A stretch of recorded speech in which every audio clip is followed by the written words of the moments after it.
साफ साफ बता देना चाहता हूं, अब ये गुंडई बर्दाश्त नहीं होगी। मैं आपसे साफ बता रहा हूं, हम सड़कों पर उतरेंगे, हम इनकलाब लाएंगे, हम क्रांति लाएंगे, हम लड़े। हर नेता गुलामी कर रहा है। जो अपने को बड़े से बड़ा नेता बताता है वो गुलामी कर रहा है बड़े नेताओं की। देहरादून में तानाशाही, हिटलरशाही, आखिर क्यों? और मैं एक बात बताना चाहता हूं सभी अधिकारियों से, रुड़की की काउंटिंग रुड़की में ही होगी। अगर हम लोग अपने अधिकार के लिए, अपने हक के लिए लड़ेंगे नहीं तो एक दिन ऐसा आएगा हमें गुलामी करनी पड़ेगी। मैं आप लोगों को बता रहा हूं। नमस्कार। आज मैं जो निकाय चुनाव हुए हैं राज्य में, उन निकाय चुनाव को लेकर मैं लाइव आया हूं और इन निकाय चुनाव पर आज बात किया जाना बहुत जरूरी है, क्योंकि जिस तरह निकाय चुनाव में आज वोट डालने से वंचित रखा गया है काफी लोगों को, ये बड़ा दुखद है। और मेरा मानना है कि संविधान की जो खूबसूरती है, भारतीय संविधान की खूबसूरती वही है कि प्रत्येक व्यक्ति को एक समान वोट का अधिकार है। अगर मुकेश अंबानी जी के वोट की, एक वोट की जो वैल्यू है वही एक गरीब आदमी के वोट की वैल्यू है, लेकिन आज बहुत सारे लोगों को, एक बड़ी तादाद को वोट डालने से वंचित किया गया।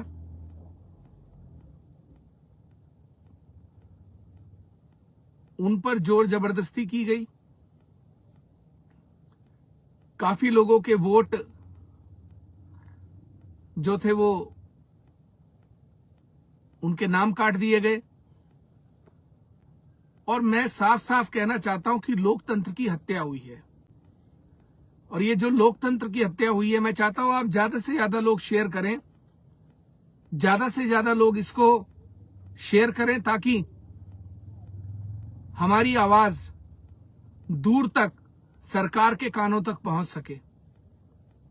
जिस तरह पंचायत चुनाव में हमारे अधिकारों का गला घोटा गया था, वैसे ही आज दोबारा उसकी पुनरावृत्ति की गई है। और मैं एक बात बताना चाहता हूं, अगर हम लोग अपने अधिकार के लिए, अपने हक के लिए लड़ेंगे नहीं तो एक दिन ऐसा आएगा हमें गुलामी करनी पड़ेगी। मैं आप लोगों को बताना चाहता हूं, आज हरिद्वार जनपद में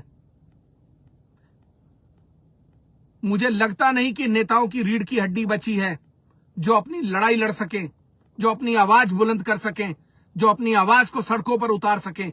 हर नेता गुलामी कर रहा है। जो अपने को बड़े से बड़ा नेता बताता है वो गुलामी कर रहा है बड़े नेताओं की, देहरादून में बैठकर। ये दुखद है। जिन नेताओं पर हरिद्वार के लोग भरोसा जताते हैं, जिन नेताओं पर उधम सिंह नगर के लोग भरोसा जताते हैं, वो लोग अपनी रीढ़ की हड्डी देहरादून में आकर मोड़ देते हैं, झुका देते हैं।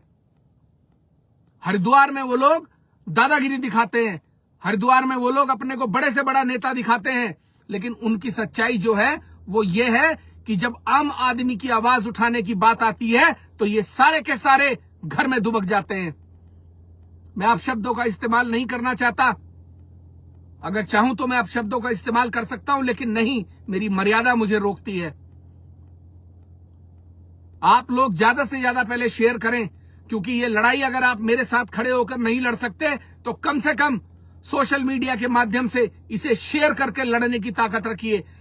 इस समय 600 लोग देख रहे हैं, अगर 5-5, 7-7 शेयर भी करोगे तो कई हजार शेयर होता है। हम अपनी आवाज तो पहुंचा सके, हम अपनी आवाज को देहरादून तक तो पहुंचा सके, हम अपनी आवाज को दिल्ली तक तो पहुंचा सके।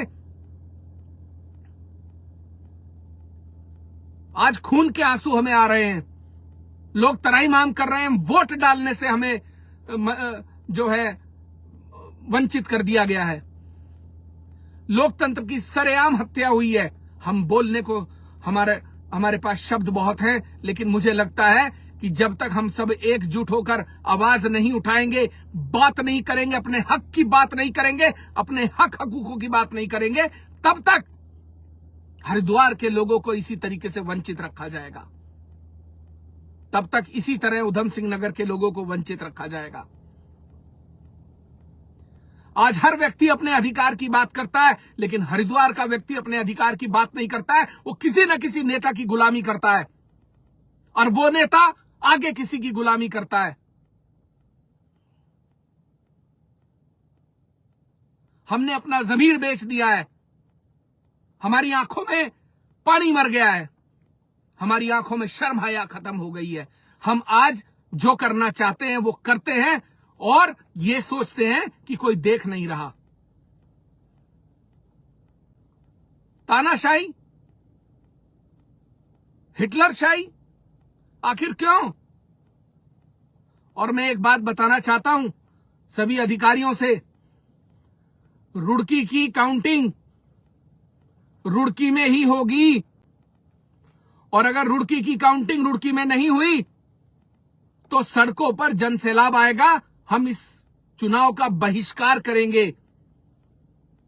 साफ साफ बता देना चाहता हूं, अब ये गुंडई बर्दाश्त नहीं होगी। मैं आपसे साफ बता रहा हूं, हम सड़कों पर उतरेंगे, हम इनकलाब लाएंगे, हम क्रांति लाएंगे, हम लड़ेंगे, अपने हक के लिए लड़ेंगे। और मैं बहन ममता, राकेश जी से बहन नहीं है, मेरी भाभी हैं, मैं उनको एक बात कहना चाहता हूं। आप एक मर्द की पत्नी रही हैं, आप सुरेंद्र राकेश जी की पत्नी रही हैं। आपको अपनी आंखों में यह आंसू लाना शोभा नहीं देता। आप विधायक हैं, आप एक मजबूत विधायक हैं, आपके साथ जनता है। आप एक अबला नारी की तरह सड़क पर बैठकर रोती हुई अच्छी नहीं लगती हैं। उठिए, खड़ी होइए, अपनी आवाज बुलंद करिए, हम आपके साथ हैं। ममता भाभी, मैं आपसे फिर कह रहा हूं, आपके आंसू देखकर मुझे आज बड़ा अफसोस हुआ कि आप, और मैं 700, इस समय 807 लोग देख रहे हैं, मैं आप सबसे कहना चाहता हूं, शेयर करिए। अगर इतना डर लगता है और इतने कमजोर हैं आप लोग तो छोड़ दीजिए राजनीति।